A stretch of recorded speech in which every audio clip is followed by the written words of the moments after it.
بھی اللہ دیکھ رہا ہے، زمین کی پستیوں میں جاؤ تو بھی اللہ دیکھ رہا ہے، غاروں میں جاؤ تو بھی اللہ دیکھ رہا ہے، کمروں میں جاؤ تو بھی اللہ دیکھ رہا ہے۔ ارشاد ہوتا ہے ہوا ماکم اینما کنتم، تم جہاں کہیں ہو اللہ تمہارے ساتھ ہے۔ ارشاد ہوتا ہے نحن اقرب الیہ من حبل الورید، اللہ تمہاری شہ رگوں سے زیادہ قریب ہے۔ اب آپ سے پوچھنا چاہتا ہوں، ماں باپ دیکھے تو ہم سگریٹ نہیں پیتے، ماں باپ دیکھے تو ہم کسی لڑکی پر بری نظر نہیں اٹھاتے، ٹیچر دیکھے تو ہم کلاس روم میں مستی نہیں کرتے۔ اللہ اکبر۔ اب مجھے بتاؤ مسلمانوں، نیپال والوں، اللہ دیکھ رہا ہے، باپ کے دیکھنے پہ سگریٹ نہیں پیتے، اللہ کے دیکھنے پہ لوگ زنا کیسے کر لیتے ہیں، اللہ کے دیکھنے کے باوجود لوگ چوری کیسے کرتے ہیں، اللہ کے دیکھنے کے باوجود لوگ جرائم کیسے کرتے ہیں، اللہ کے دیکھنے کے باوجود لوگ گناہ کیسے کرتے ہیں۔ اب میں آپ سے پوچھنا چاہتا ہوں، یہاں پر جوانوں کی تعداد ہے، میرے تو دل کے ایک ایک کونے سے آپ کے لیے دعا نکل رہی ہے، میں دعا دے کر جاتا ہوں اللہ تمہاری رستوں کو آباد رکھے۔ لیکن ایک جملہ یاد رکھنا، یہاں 80% سے زیادہ جوان ہے، اور جوانوں تم نے اپنی جوانی کو کہاں رکھا؟ اللہ اکبر۔ آج کا جوان اللہ اکبر گندی فلمیں دیکھ رہا ہے، آج کا جوان گانے سن رہا ہے، آج کا جوان لڑکی بازی میں مبتلا ہے، آج کا جوان شراب نوشی میں مبتلا ہے، آج کا جوان اللہ اکبر عیاشی اور آوارگی میں مبتلا ہے۔ اے میری قوم کے جوانوں، میں تم سے پوچھنا چاہتا ہوں، اللہ دیکھ رہا ہے، بتاؤ اللہ سے بھی بڑی کوئی ذات ہے؟ اللہ سے بڑی کوئی ذات ہے؟ نہیں نا، تو بتاؤ جب اللہ دیکھ رہا ہے، باپ کے دیکھنے پہ سگریٹ نہیں پیتے، اللہ کے دیکھنے پہ گناہ کیسے کر رہے ہو؟ اور سنو، جب اللہ کسی کو گناہ کرتے دیکھتا ہے وہ ناراض ہوتا ہے، اور جب وہ ناراض ہوتا ہے تو پھر وہ عذاب دیتا ہے۔ اس کا ارشاد ہے ان بطش ربک لشدید، تیرے رب کی پکڑ بڑی سخت ہے۔ اور جب اللہ کسی کو عذاب دیتا ہے، جوانی کے نشے میں گناہ کرنے والوں، جب کوئی جوان گناہ کرتا ہے تو اللہ اس سے جوانی چھین لیتا ہے، جب کوئی دولت مند گناہ کرتا ہے اللہ اس سے دولت چھین لیتا ہے۔ بس میں ایک بات جو حدیث پڑھنے والا تھا اس حدیث کو پڑھ کر بات مکمل کروں، پھر انشاءاللہ میرا وعدہ ہے کبھی بھی آئیں گے تو آپ کے سامنے لمبی تقریر کریں گے، اس لیے کہ موسم خراب نہیں ہے۔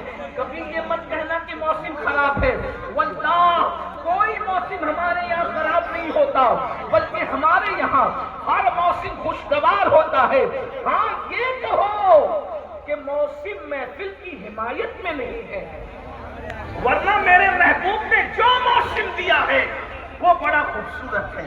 اگر بارش کا موسم خراب ہوتا تو بارش کی برکت سے پودے کیوں اگتے، جنگلوں میں مور کیوں ناچتے، کلیاں کیوں مسکراتی، بھورے کیوں گنگناتے، تتریوں کا باغپن کیوں ہوتا؟ تو یاد رکھیں میرے اللہ نے تینوں موسم عطا کیا ہے اور تینوں کے تینوں خوبصورت ہے۔ موسم خراب کبھی مت کہا کرو، بلکہ یہ کہا کرو کہ موسم محفل کی حمایت میں نہیں ہے تاکہ اللہ ناراض نہ ہو۔ تو آخری بات کے طور پہ سن لیجئے میرے جوانوں، یقیناً زندگی میں ایسے لمحات آتے ہیں کہ دل گناہ کرنے کو چاہتا ہے، دل گناہ کرنے کو چاہتا ہے۔ دھیان سے سننا، آپ کھڑے ہو کر کے سن رہے ہو، اب کوئی کھڑے مت ہونا، توجہ سے سننا، بس آخری بات کے طور پہ دل چاہتا ہے گناہ کر لو، سفر میں دل چاہتا ہے گناہ کر لو، اللہ اکبر، گھر میں دل چاہتا ہے گناہ کر لو۔ شیطان نوجوانوں کو اپنا کٹپتلی بنا کر اس سے گناہ کروانا چاہتا ہے۔ بس میری ایک بات یاد رکھنا، زندگی میں کوئی ایک گناہ، توجہ، زندگی میں کوئی ایک گناہ، دیکھو بھائی، اے بھیا بابو،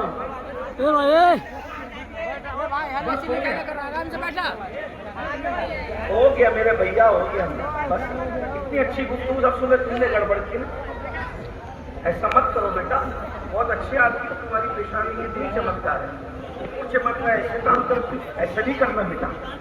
حضور کی محفل ہے، دو طرف سے گفتگو ہوتی ہے تو مناظرہ ہوتا ہے، یہ مناظرے کی محفل نہیں ہے، یہ تو رسول اللہ کے ذکر کی محفل ہے۔ سبحان اللہ۔ چپ کہہ رہا ہوں سن لو. بولو یہ رات کبھی آئے گی؟ نہیں آئے گی. یہ ناظرین لوگ ہمیشہ کہتے ہیں کہ رحمت کی برسات میں تم ذکر سن رہے ہو، لیکن وہ برسات تمہیں نظر نہیں آتی.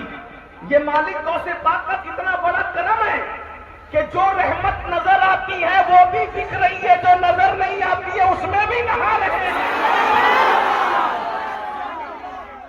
بھائی یہ محفل کب ہوگی؟ ایسی محفلوں کو انسان ترستا ہے. اور پھر ہم لوگ تو وہ لوگ ہیں نا کہ یہاں چھتری لگائی گئی، ہم کبھی بھی چھتری کے نیچے بیان نہیں کرتے. ہم کہتے ہیں ہماری قوم دھوپ میں ہوگی تو ہم بھی دھوپ میں ہوں گے، ہماری قوم سردی میں ہوگی ہم بھی سردی میں ہوں گے، ہماری قوم بھیگ کے سن رہی ہوگی تو ہم چھتری کے نیچے نہیں، ہم بھی بھیگ کر سنا رہے ہوں گے. ہم یزید کے جانشین نہیں ہیں کہ خود شام میں بیٹھ کے آرام کرے اور فوج کو لڑنے کے لیے بھیجے. ہم تو حسین کے وارث ہیں، آگے ہم رہیں گے، پیچھے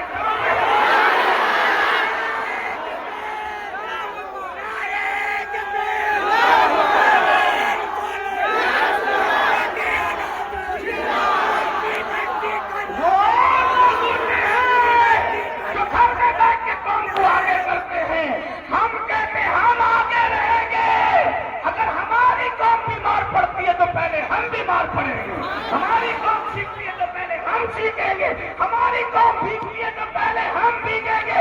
اس لیے کہ کس کو کیا پتا یہ پانی کے قطرے نہیں، یہ رحمت خدا کے نہانا اس میں تاکہ قسمت کی بدبختی ختم ہو. جلسے والے ڈرتے بارش ہو گئی تو جلسہ خراب ہو گیا. او اللہ کے بندو، جلسہ خراب نہیں ہوتا، بارش نہیں ہوتی تو جلسہ کامیاب ہوتا ہے، اور بارش ہوتی ہے تو جلسہ قبول ہو جاتا ہے.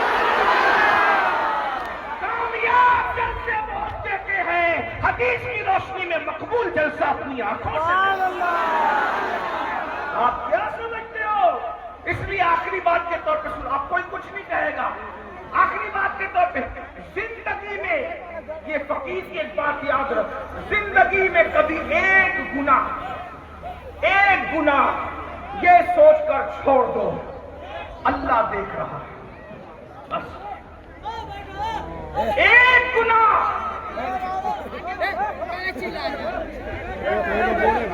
زندگی میں ایک گناہ یہ سوچ کر چھوڑ دو اللہ دیکھ رہا ہے. بس ایک گناہ اللہ دیکھ رہا ہے. اس کی برکت کیا ہے؟ اس کی برکت کیا ہے کہ اللہ دیکھ رہا ہے. تم نے اللہ کی تعظیم میں ایک گناہ چھوڑ دیا کہ اللہ دیکھ رہا ہے. اور بھائی انسان دیکھ رہا ہوتا ہے تو ہم بڑا لقمہ نہیں کھاتے. ابا دیکھ رہے تو ہم سگریٹ نہیں پیتے. پیر صاحب دیکھ رہے ہو تو ہم گٹکا نہیں تھوکتے. CCTV کیمرہ لگا ہوا ہو تو ہم پان کھا کر کے نہیں تھوکتے. اپنے جیسے لوگ دیکھ رہے ہیں تو اب اتنی چھوٹے چھوٹے کام نہیں کرتے، اور اللہ دیکھ رہا ہے تو کیا نہیں کرتے ہو؟ سب کچھ کر رہے ہو، مطلب سب کی عزت کر رہے ہو، اللہ کی عزت نہیں کرتے. سب کی عزت کر رہے ہو، اللہ کی عزت نہیں کرتے. قرآن میں اللہ تم سے شکایت کر رہا ہے وما قدر اللہ حق قدری. تم نے اللہ کی وہ قدر نہیں کی جیسا کہ قدر کرنے کا حق تھا. ارے ظالم، تو نے گورنمنٹ کے آفیسروں کی تو قدر کی، تو نے اپنے پیروں کی تو قدر کی، تو نے اپنے ماں باپ کی تو قدر کی، تو نے CCTV کیمرے کی تو قدر کی. اللہ کی قدر نہیں کی. CCTV کیمرے کی زد میں اگر لکھا ہو تو آپ پان کھا کر کے نہیں تھوکتے. اللہ دیکھ رہا ہے. سود بھی کھا رہے ہو، زنا بھی کر رہے ہو، فلمیں بھی دیکھ رہے ہو، گندی پکچریں دیکھتے دیکھتے سو رہے ہو. ایک دن مرنا ہے. سن لو، اللہ کی طاقت بہت بڑی ہے. جب اللہ اکبر ناراض ہوتا ہے تو برباد کرتا ہے. دیکھ لو، فرعون کو اس نے دریا میں غرق کر دیا. فرعون کو آج تک اس کو کفن میسر نہیں آیا. نمرود کو لنگڑے مچھر سے ہلاک کر دیا. میرے جوانوں، اللہ سے ڈرو. جب بھی دل گناہ کرنے کو چاہے تو سوچو کہ اللہ دیکھ رہا ہے، اللہ دیکھ رہا ہے. اس تصور سے صرف ایک گناہ چھوڑ دو گے، اس تصور سے صرف ایک گناہ چھوڑ دو گے، اللہ تمہاری زندگی کے ہر گناہ کو معاف کر دے گا. اس سلسلے میں ترمذی شریف کی ایک حدیث ہے، اس کا مفہوم اپنے الفاظ کے جامع میں پیش کر رہا ہوں. بس اسی حدیث کے لیے اتنی لمبی تمہید باندھی تھی. ترمذی شریف کی حدیث، اس کا مفہوم میرے الفاظ کے جامع میں. اللہ اکبر. اللہ کے سچے رسول صادق و مصدوق مصطفیٰ جان رحمت صلی اللہ علیہ وآلہ وصحبہ وبارک وسلم ارشاد فرماتے ہیں، بنی اسرائیل کے اندر ایک جوان تھا.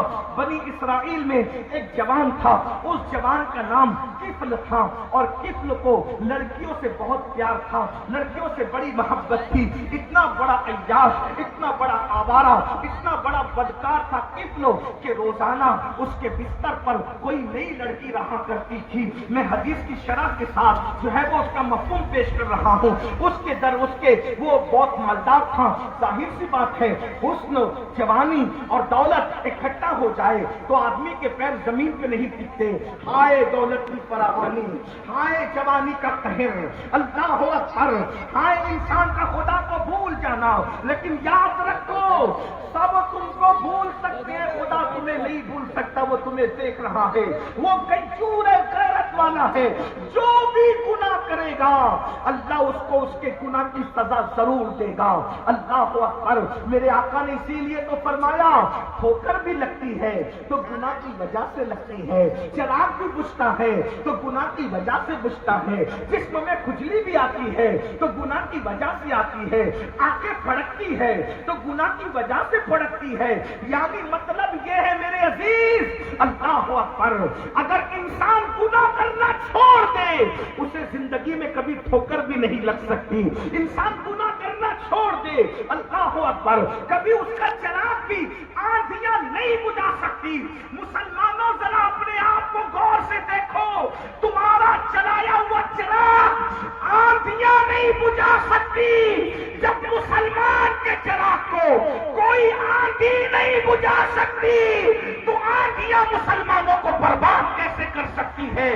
شرط یہ ہے کہ مسلمان کو وہ مسلمان بننے کی ضرورت ہے جیسا مسلمان بنانے کے لیے مصطفیٰ جان رحمت تشریف لائے تھے. میرے بھائی، تم قادری بن گئے، ہم سب قادری بن گئے، برکاتی بن گئے، رضوی بن گئے، اشرفی بن گئے، چشتی بن گئے، حشمتی بن گئے، وارثی بن گئے، مداری بن گئے، ڈاکٹر بنے، ٹیچر بنے، خطیب بنے، ادیب بنے، عالم بنے، مفتی بنے، جج بنے، سب بنے.